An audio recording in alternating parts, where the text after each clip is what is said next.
할렐루야. 네, 특별 새벽 기도에 오신 여러분, 또 영상으로 시청하시는 모든 산성의 가족 여러분 환영하고 축복합니다. 하나님께서 이 새벽 시간에 우리를 깨워주시고 말씀에 집중하게 하시고 또 하나님 말씀을 읽음으로 말미암아 복음의 능력을 경험케 하실 줄로 믿습니다. 요즘 굉장히 날씨가 추워졌습니다. 오실 때 많이 추우셨죠? 부산이 영하로 떨어지는 일이 별로 없는데 계속 영하 4도, 5도 막 이렇게 떨어지니까 조금 바람이 불면 춥더라고요. 건강 조심하시고 또 이 새벽에 하나님께서 주실 은혜를 기대하면서 그렇게 집중하시는 시간 되실 수 있기를 바랍니다. 네, 우리가 기본으로 돌아가자라고 하는 주제로 처음에는 PPT를 통해서 이 교회의 역사를 통해서 하나님께서 왜 개혁하라고 하시는가, 왜 기본으로 돌아가라고 하시는가, 아드 폰테스 근원으로 기본으로 돌아가라라고 하시는가를 생각해 보게 되었습니다. 그리고 우리 신약 성경을 통해서 우리가 짧은 시간이지만 2주 동안이지만 신약 성경을 읽음으로 인해서 예수님 이야기를, 복음의 이야기를 듣고 묵상하고 곰곰이 생각하고 그리고 전하고 그렇게 실천해야 되겠다라고 제가 도전을 했습니다.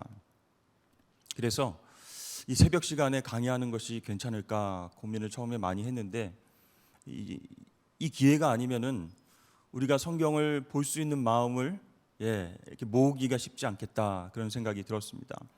그래서 12일 동안 신약 성경을 중심으로 해서 그 흐름이 어떻게 되어가는가, 처음부터 끝까지 우리가 다 마태복음부터 요한계시록까지 공부할 수는 없지만 메인스트림, 주요 흐름을 딱 붙잡고 그 강의를 듣고 성경을 읽었을 때 도움이 되는구나, 말씀을 더 집중해서 읽어야 되겠다, 그런 마음으로 그렇게 공부하기를 원해서 이제 새벽에 강의를 하기로 결심을 했습니다.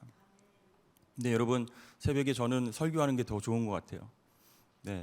아침에 일어나면 눈도 침침하고 머리도 잘 안 돌아가고 칠판에다가 뭘 쓰고 그리고 이렇게 하는 게 좀 쉽지 않은 것 같아요. 그래서 제가 전에 강의를 하다가 실수한 부분이 있습니다. 그래서 제가 복습하는 시간에 잠깐 말씀을 드리고 정정하고 그렇게 넘어가야겠다 이런 생각을 했습니다. 우리 잠깐 복습을 하고, 여러분 우리가 강의를 통해서 지도를 제가 몇 번 그렸죠. 그래서 여러분도 머릿속에 기억하시고 성경을 보면 좋겠다 생각했습니다. 처음에 지도 뭘 그려야 되겠죠? 빵을 찍고 있는 포크가 있고 나도 한 입 다오 하는 악어가 입을 벌리고 있는, 오른쪽에서 뱀이 나도 달라고 혀를 이렇게 내밀고 있는 형태입니다. 그래서 여기가 뭐예요? 지중해, 여기는 나일강, 여기는 홍해, 여기는 페르시아만, 큰 강이 있는데 티그리스, 유프라테스 강, 나일강 그렇게 됐습니다. 이게 이제 신약 성경의 주요 무대가 되는 지도라고 말씀드렸죠. 그래서 팔레스타인 가나안 땅은 이쪽에 있다라고 말씀을 드렸습니다. 그래서 굉장히 전략적으로 중요한 위치에 있는 이스라엘이 외세 침략에 의해서 많이 힘들었다라고 말씀드렸죠. 큰 어려움이 처음에는 어디서 왔어요? 아수르 대제국. 그래서 북이스라엘이 아수르에게 멸망하게 됩니다. 그 다음에는요, 바벨론에 의해서 남유다가 멸망당하고 포로로 잡혀가게 되죠. 그래서 70년 동안 바벨론 포로의 심판을 받게 됩니다. 이 바벨론을 무찌르고 등장한 나라가 바사, 페르시아. 이 바사 왕 고레스가 정권을 잡자마자 너희들 고향으로 돌아가도 좋다 이렇게 이야기를 하죠. 그래서 1차, 2차, 3차로 예루살렘으로 귀환하게 됩니다. 그래서 느헤미야, 에스라 이런 사람들하고 성벽을 재건하고 또 신앙을 회복하는 그런 놀라운 부흥의 역사를 경험하게 되죠. 근데 이 바사가 세력을 점점 넓혀가고 있을 때쯤 헬라 제국, 그리스 제국이 왕성하게 됩니다. 그래서 이 바사와 헬라가 붙었는데 헬라의 어떤 왕이요? 알렉산더 대왕이라고 하는 사람이 굉장히 머리도 좋고 전쟁에도 능하고 그렇습니다. 그래서 둘이 붙었는데 바사 페르시아가 지게 되죠. 그래서 헬라 제국이 점점 더 왕성하게 된다. 그랬을 때에 알렉산더가 추구했던 것이 바로 헬라 사상, 그것을 많은 속국들에게 퍼뜨려야 되겠다라고 생각하고 그 사명감으로 헬라 문화를 전하게 됩니다. 그 과정에서 제가 이 알렉산더의 스승이 소크라테스다 이렇게 얘기를 했는데 그게 아니고 아리스토텔레스가 알렉산더의 스승이었습니다. 새벽에 일어나면 어떻다고요, 여러분? 눈도 침침하고 머리도 잘 안 돌아가고 그렇습니다. 정정합니다, 여러분. 알렉산더 대왕의 스승은 아리스토텔레스. 그의 가르침 때문에 여러 가지 사회, 정치, 경제, 문화 모든 분야에 있어서 헬라 사상을 퍼뜨리는 그런 전도사 역할을 하는 것이 알렉산더 대왕이다. 그래서 이 헬라가 이쪽 팔레스타인 지역도 지배하게 되니까 어떻게 돼요? 충돌하게 되죠. 그렇죠? 헤브라이즘과 헬라 사상이 충돌하게 됩니다. 그래서 유대인들은 헤브라이즘, 히브리 사상, 오직 하나님 한 분이시다, 유일신 사상인데 헬라에서는 그게 아니에요. 신들이 엄청 많은데 다 사람과 같아요. 사랑하고 싸우고 질투하고 서로 죽이고 이런 인간적인 모습들이 드러나는 게 바로 헬라 사상의 중요한 부분이라 할 수 있습니다. 그래서 이 헬라 사상을 전파하는 데 있어서 또 중요하게 역할했던 것이 뭘까요, 여러분? 원형 경기장을 지어서 거기에서 사람들이 운동 경기를 하는 거예요. 대부분 그때는 남자들이 다 벗고 이렇게 합니다. 레슬링 하고요. 그 다음에 달리기 하고요. 그 다음에 뛰어오르고요. 높이 뛰기 하고요. 이게 뭐예요? 인간이 얼마만큼 많은 능력을 가지고 그렇게 살아갈 수 있는가를 보여주는 것이 바로 원형 경기장 안에서의 그런 경기들이었습니다. 그래서 그 정신을 이은 것이 이제 올림픽이다 이렇게 얘기를 하죠. 그래서 얼마나 오래 달리느냐, 누가 많이 높이 뛰느냐, 누가 저 멀리 던지느냐 이런 것들을 통해서 인간의 위대함을 그렇게 보여준다라는 거예요. 그래서 헤브라이즘, 히브리 사상과 이제 부딪히는 겁니다. 하나님이 유일한 신이시고 인간은 피조물로서 하나님께 경배하고 예배드리는 자들이다라고 생각을 했는데 헬라 사상은 그게 아니에요. 인간이 최고다. 인간의 이성과 체력과 능력으로 모든 것을 뛰어넘을 수 있다. 이게 부딪히는 겁니다. 자, 그래서 헬라의 알렉산더가 이제 계속해서 이제 확장을 하다가 인도 원정길에 나가서 죽게 됩니다. 그리고 나서 4명의 장군이 헬라 지역을 나누어서 다스린다고 그랬어요. 그래서 이집트 지역을 다스렸던 남쪽의 프톨레미 왕조, 그다음에 수리아 지역 이 위쪽을 다스렸던 셀루커스 왕조. 프톨레미 왕조는 100년 동안 팔레스타인 지역을 점령하면서 그렇게 힘들게 하진 않았어요. 그래서 성경을 어떻게 해요? 헬라어로 번역을 한다. 그래서 70인역 성경이 그때 나오게 됩니다. 근데 셀루커스 왕조에서 정말로 악하게 이스라엘 백성들을 이제 힘들게 한 거죠. 너희들 유일신 사상으로 맨날 성전에 출입하고 뭐 제사 드리고 안식일 지키고 율법 말씀 그거 다 필요 없다 하면서 다 금지시킨 거예요.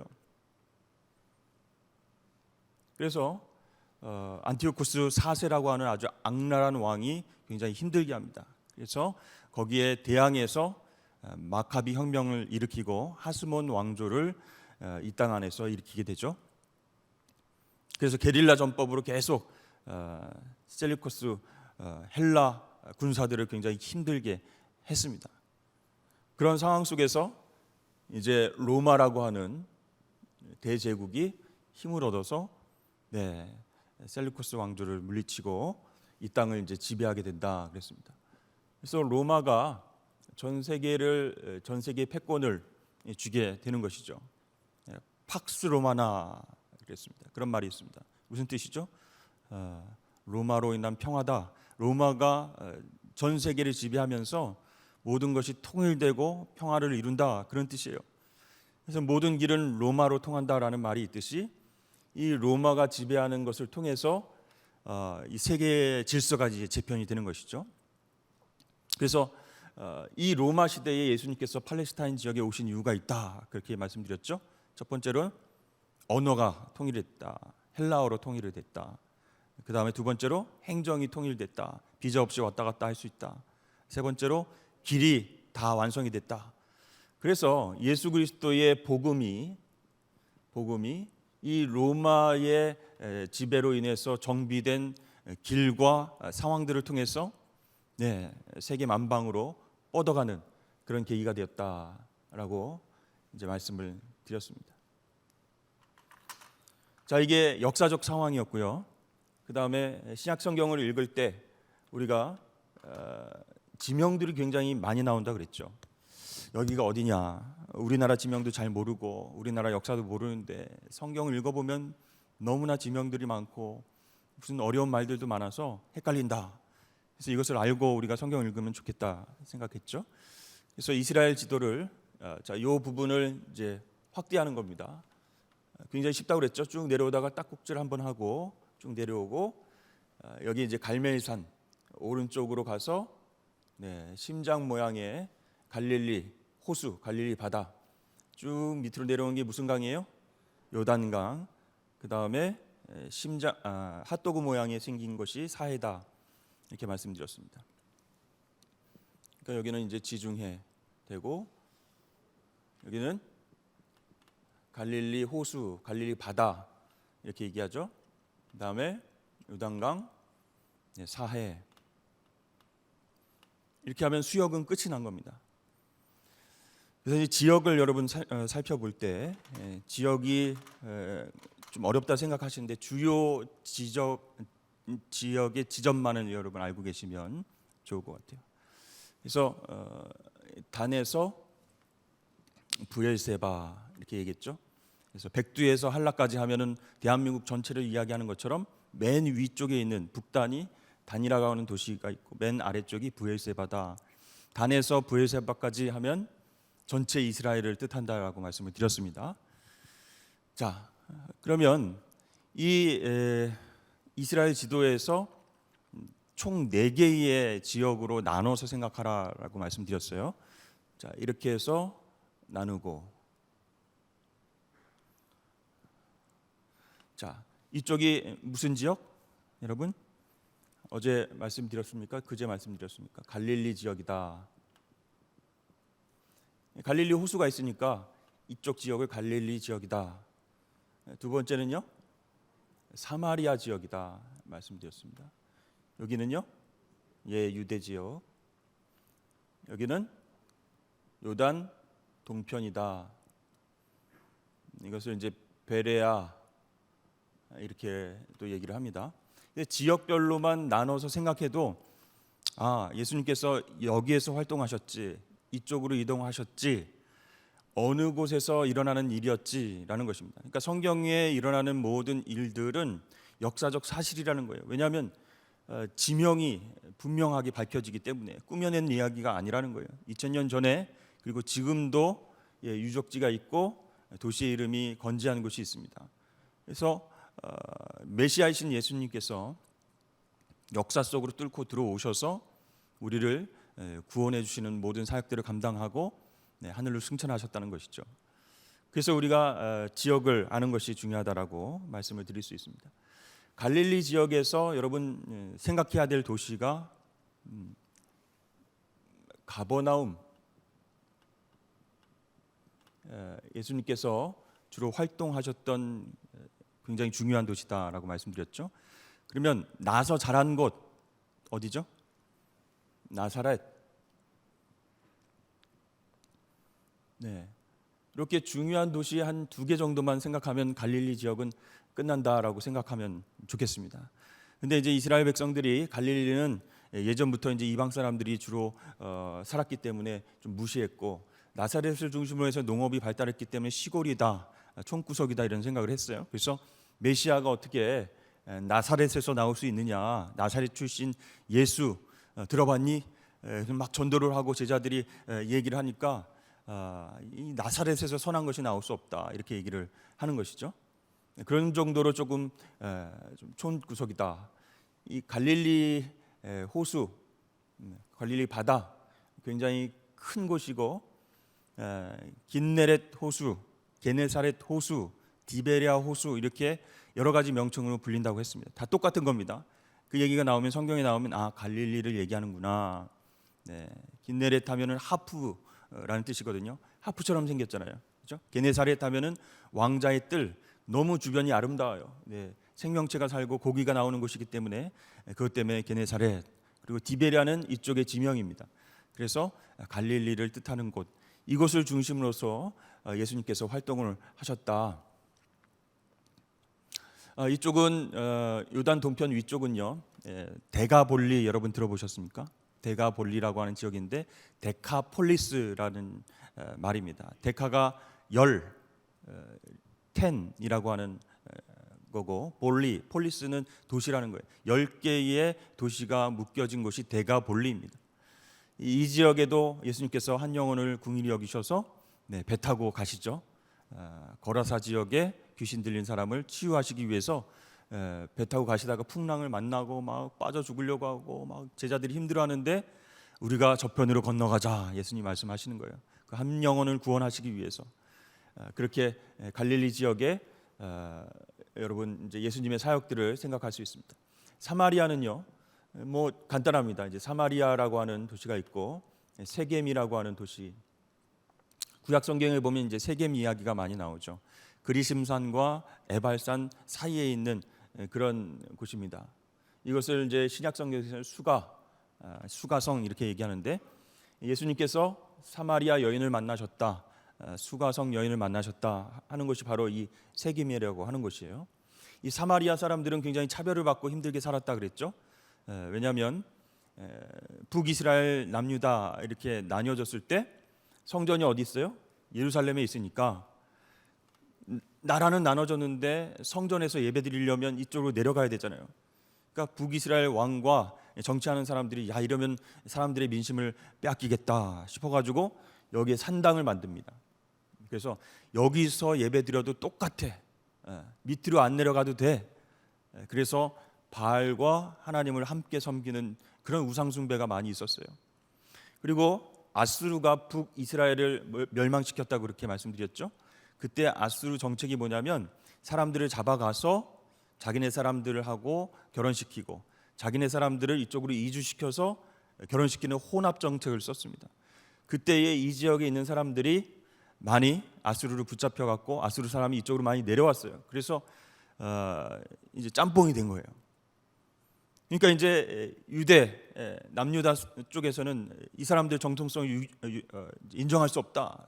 그래서 바벨론 포로에서 돌아와서 성전을 건축하려고 했을 때 사마리아 사람들이 나도 돕겠다 했는데 어떻게 해요? 거절을 하게 됩니다.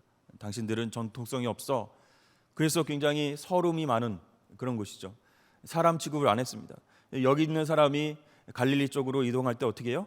여길 통과 안 합니다. 이쪽으로 동쪽으로 돌아서 이렇게 올라간다 이렇게 말씀을 드렸어요. 사마리아 지역은 사마리아 세겜 생각하시면 되겠고요.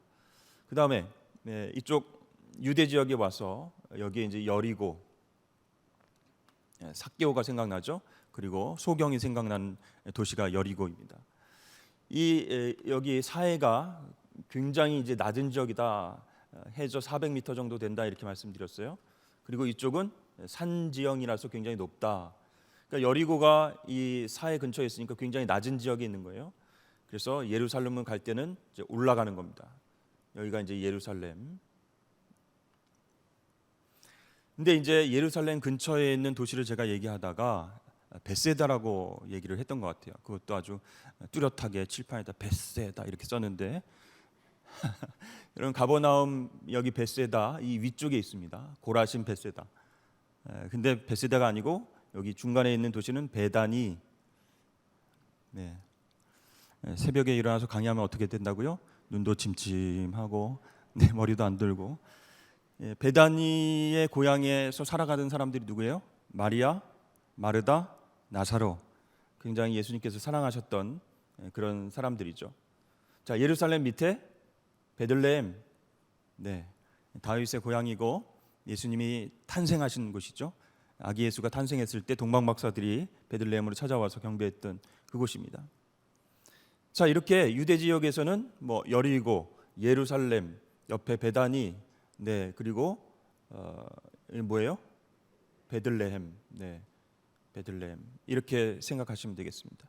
이쪽에는 이제 유대 광야가 있어서 예수님께서 시험을 받으셨던 그런 곳이고, 이 밑에는 이제 사막이다 이렇게 말씀을 드렸습니다. 자, 이렇게 복습을 하고 나니까 여러분 성경을 읽을 때 조금 도움이 되십니까? 네, 그래서 우리가 다 읽지 못해도 누가복음에서부터 10장씩 조금씩 읽어가자 이렇게 말씀을 드렸어요. 그래서 복음서에 나오는 지역과 역사적 상황과 그런 것들을 생각할 때 이렇게 해서 하나님께서 이 역사적 상황과 지리적 상황 속에 예수님을 보내셨구나라는 것을 아시면 되겠습니다. 자, 오늘은 신약의 구조에 대해서 함께 살펴보고자 합니다. PPT 한번 띄워주시죠.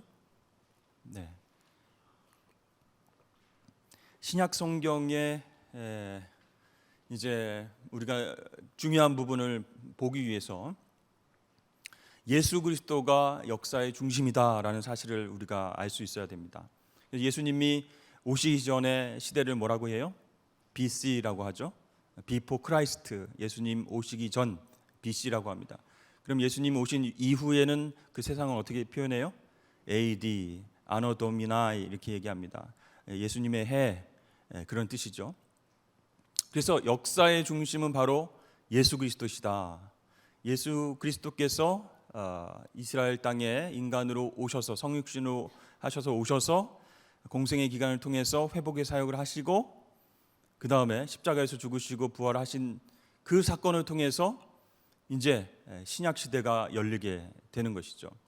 근데 여러분 저 구조를 좀 보시면 이렇게 초점이 예수 그리스도에게 맞춰지고 프리즘처럼 이렇게 집중됐다가 다시 퍼지게 되는 것을 보게 되죠. 네, 그런 구조로 되어 있다라고 생각하시면 되겠습니다. 자, 처음에 하나님께서 창조를 하셨죠. 창조를 하시고 아담과 하와를 만드시고 하나님 대신 세상을 지배하고 다스릴 통치권을 주셨습니다. 위임을 하셨죠. 그런데 하나님과 같이 되려고 하는 그런 교만으로 인해서 불순종합니다. 뱀의 말을 듣고 자신의 말을 듣게 되죠. 그래서 타락하게 됩니다. 에덴 동산에서 쫓겨나요. 하나님과 더불어서 온 천지 만물을 다스릴 수 있는 그런 중요한 기회를 박탈당하게 된다는 것이죠. 그래서 이제 죄의 값은 사망이기 때문에 아담과 하와는 영원히 살지 못하고 죽게 되었습니다. 근데 그 죽음으로 말미암아 심판이 계속되는 것을 하나님이 이제 안 좋게 생각하셔서 인류를 구원할 계획을 세우셨습니다. 첫 번째로 뭐예요? 네, 온 인류를 구원하실 계획을 세운 거예요. 맨 왼쪽에. 그래서 너무 죄악이 관영하고 막 넘쳐나니까 하나님께서 온 세상을 물로 심판하셨죠. 그리고 노아 방주를 통해서 다시 새 출발을 하시기 위해서 하나님께서 인류 구원의 역사를 시작을 하셨습니다.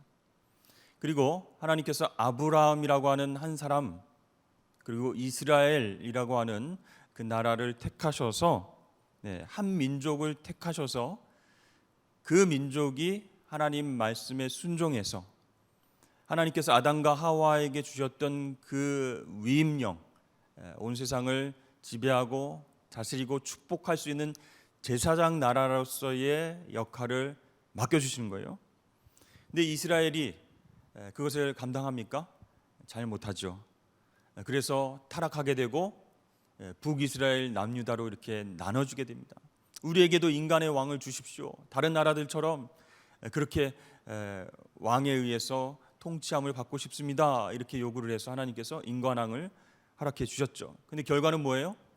왕들이 하나님 말씀에 순종하기는커녕 자신들의 권력을 가지고 백성들을 힘들게 하고 세상을 하나님의 말씀대로 통치하고 다스리지 못합니다. 그래서 갈라지게 되고 북이스라엘은 멸망하게 되죠. 그 다음 하나님께서 유다 지파, 남유다라고 하는 그 지파를 통해서 구원하시길 원하셨습니다. 근데 남유다도 마찬가지로 여러 선지자들의 말씀을 듣지 않고 불순종하게 되죠. 그래서 어쩔 수 없이 바벨론 포로로 끌려가게 됩니다. 그리고 70년이 지난 이후에 돌아온 그 사람들, 남은 자들을 통해서 하나님께서 새로운 공동체, 하나님 중심의 신앙 공동체를 만들려고 역사를 하셨죠. 그럼에도 불구하고 이게 잘 되지 않는 겁니다. 인간의 죄악, 이 죄성이 너무나 강력한 거예요. 그래서 진짜 왕, 진짜 메시아, 바로 하나님의 아들 예수 그리스도가 성육신해서 이 땅 가운데 오셨습니다. 예수님께서 오심으로 말미암아 진짜 왕의 통치가 이루어지고 하나님 나라가 이제 그들에게 경험되게 되는 것이죠. 예수님께서 오셔서 공생애를 시작하셨고 12명의 제자를 선택하셨습니다.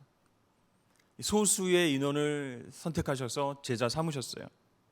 부르시고 제자 삼으시고 사명을 허락하여 주셨는데 예수님과 함께 있을 때도 이 제자들은 예수님의 뜻과 또 하나님의 구원 계획을 알지 못했습니다.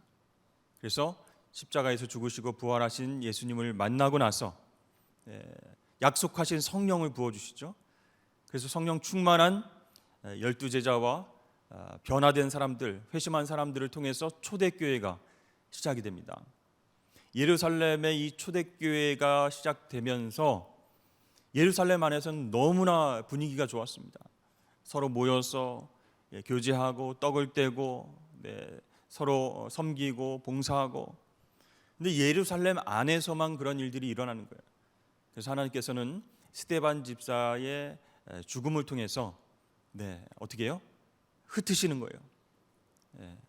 예루살렘과 온 유대와 사마리아 땅끝까지 이르러 제자가 되라라고 하는 명령이 그래서 사도행전 8장서부터 이제 시작이 되는 것이죠. 그래서 하나님은 초대교회 다음에 열방의 교회들을 통해서 세상에 세워진 예수 그리스도의 몸, 그렇죠? 이 교회들을 통해서 하나님의 귀한 사명들을 감당하게 하셨습니다. 그래서 온 인류가 구원받는 것을 목표로 지금까지도 복음이 세계 곳곳에 퍼져나갈 수 있도록 그렇게 역사하셨다는 것이죠.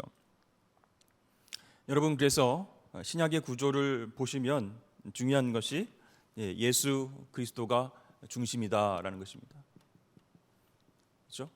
그래서 우리는 역사를 이제 히스토리라고 얘기하는데 이것은 뭐예요?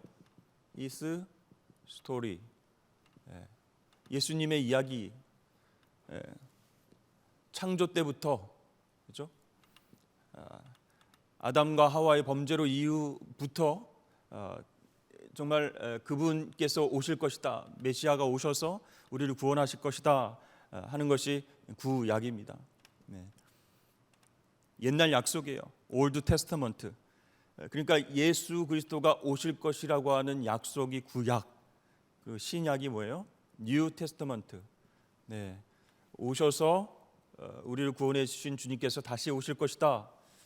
그러니까 예수님께서 이제 초림을 하셨고 또 재림하시는 그날까지 우리와 함께 하실 것이다. 너희는 제자로 사명을 감당하고 복음을 증거하라 라고 하는 것이 이 역사의 흐름이라는 것이에요. 그래서 우리는 신약의 구조를 봤을 때에 이 예수 그리스도가 중심 되셔서 이 땅에 오신 이전과 이후로 나뉘게 된다라는 것을 생각하시면 좋겠습니다. 그 다음 표를 여러분 한번 보여주시죠. 구약은 몇 권이에요, 여러분? 39권이다 그랬습니다. 히브리어로 쓰여져 있고요. 창조부터 예수님 전까지의 이야기 그렇게 되어 있습니다. 신약은요 27권이다. 그래서 여러분 외우실 때 39, 27, 구구단 생각하면 쉽다고 말씀을 예전에 드린 것 같아요. 39, 27. 이 신약은 뭐예요? 네, 헬라어로 쓰여 있고 예수님부터 인류 종말까지의 그 이야기를 다루고 있는 책이다라고 말씀을 드릴 수 있습니다. 그래서 이 39권, 27권 해서 이 66권 전체를 통해서 하나님께서는 인간과 세상을 회복시키시는 그 스토리를 우리에게 보여주시는 것이에요.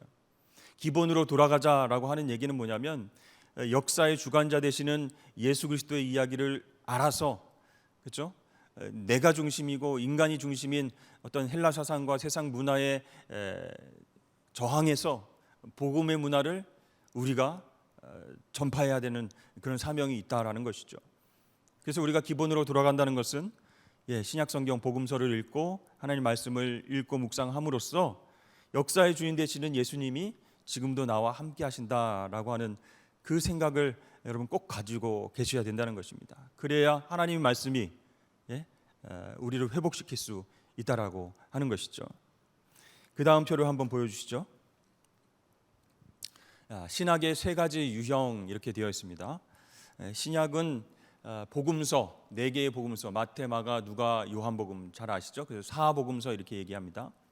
그 중에서 마태, 마가, 누가 이 3개의 복음서를 뭐라고 부를까요? 네, 공관복음 이렇게 이야기를 합니다. 무슨 뜻이에요, 여러분? 네.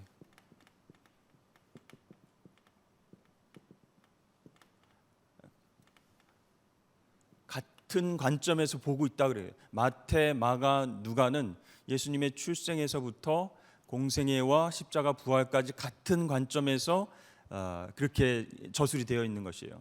그래서 이 3개의 복음서를 공관복음서다. 근데 요한복음은 조금 구조가 틀린 것이죠. 그래서 마태, 마가, 누가까지 공관복음이고 그 다음에 요한복음까지를 이제 사복음서다 이렇게 이야기를 합니다.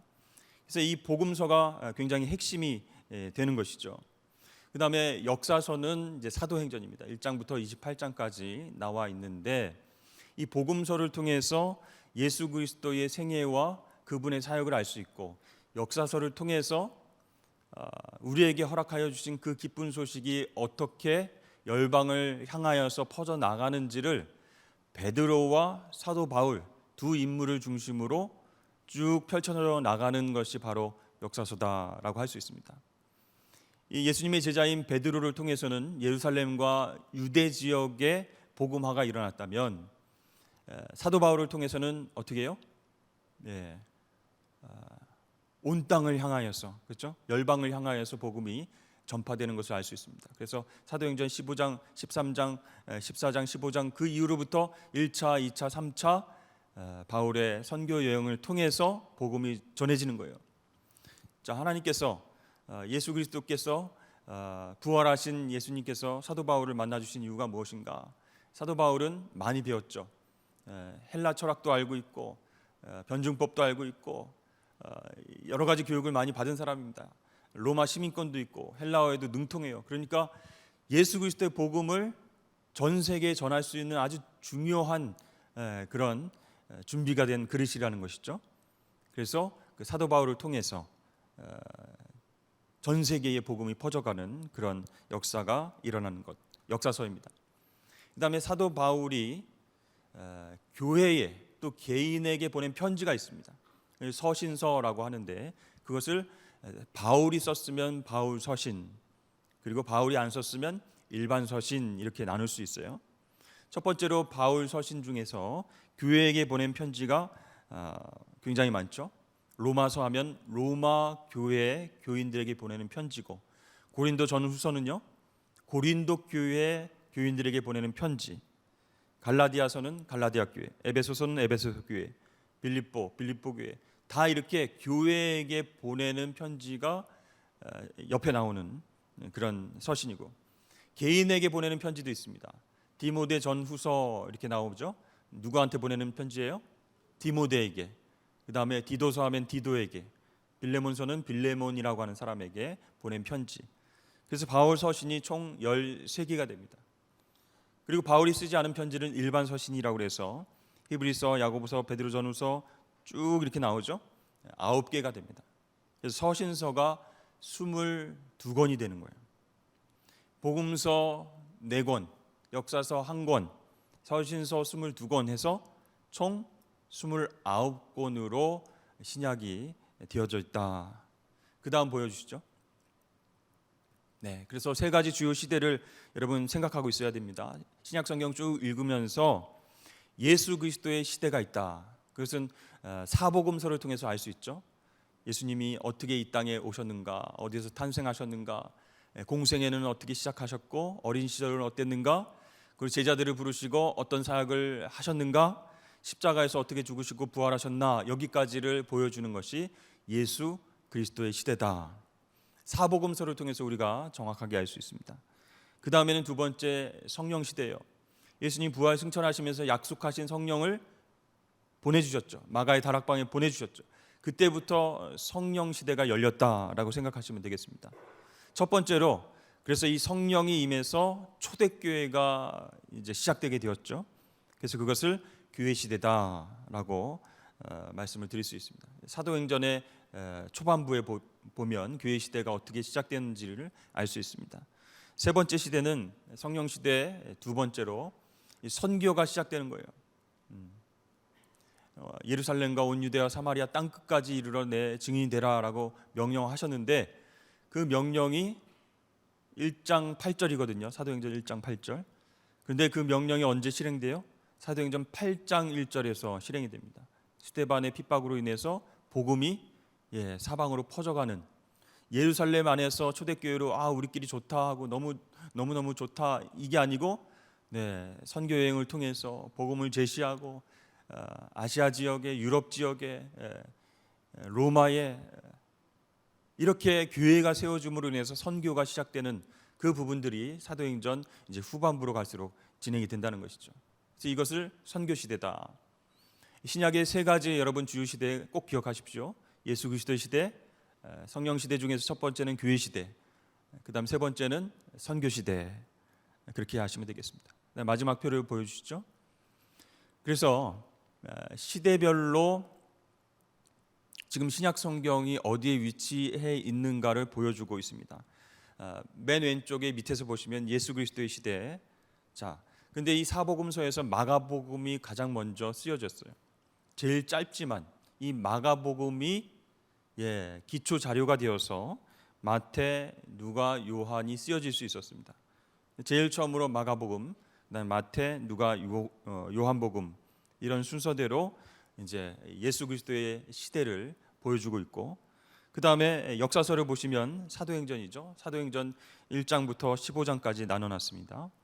교회 시대가 어떻게 시작되고 있는지, 복음이 어떻게 교회를 통해서 역사하게 되었는지를 보여주고 있고, 15장 이후부터는 사도 바울이 이제 동역자들과 함께 1차, 2차, 3차 선교 여행을 통해서 전체적으로 그렇죠. 선교 시대가 열리게 되는 것을 보게 됩니다.